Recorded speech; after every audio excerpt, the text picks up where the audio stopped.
Жаш балдар арасында суу чечек оорусу көп катталууда. Муну Ош шаарындагы 10-үй бүлөлүк дарыгерлер тобунун кызматкерлери билдирди. Айтымдарында бул дарт менен кайрылган бейтаптар былтыркыга салыштырмалуу 2-3 эсеге өскөн.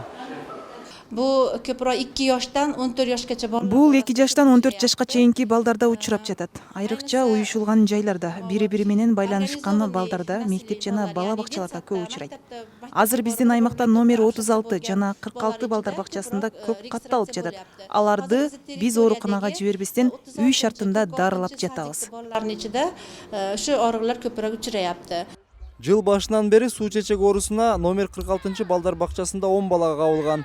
Алардын көпчүлүгүн 2 жаштагылар түзөт. Оору жугуштуу болгондуктан бакчада алдын алуу чаралары көрүлгөн.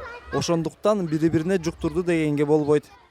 Ошо ооруган мезгилде балдарды сразу жөнөткөндөн кийин эле ошол группада 21 күнгө чейин карантин дейилет. Бул дегени 21 күн ошону алдын алуу чаралары көрүлөт да.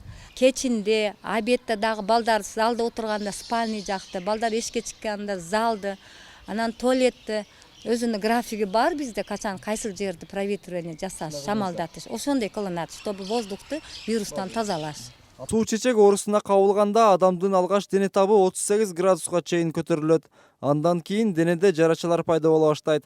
Мындай учурда дарыгерге кайрылып, ысытманы түшүрүү үчүн дары берип турушу керек. Башка балдарга жукпаш үчүн контакт болгон болсо, бул инкубационный периоду 7 күндөн 21 күнгө чейин болуп эсептелинет. Ошол мезгилде жугуштуу болуп эсептелинет. Балдар контакт болгондон кийин наблюдение туруш керек, мындайча айтканда, участковый врачтын көзөмөлүндө болуш керек да. Суу чечек оорусу аба аркылуу жугат, бирок өтө деле кооптуу эмес. Дартты үй шартында. Өтүшүп кетсе, ооруканада дарылайт. Эрмек Муратбек уулу, Арген Калыбек уулу, Ынтымак.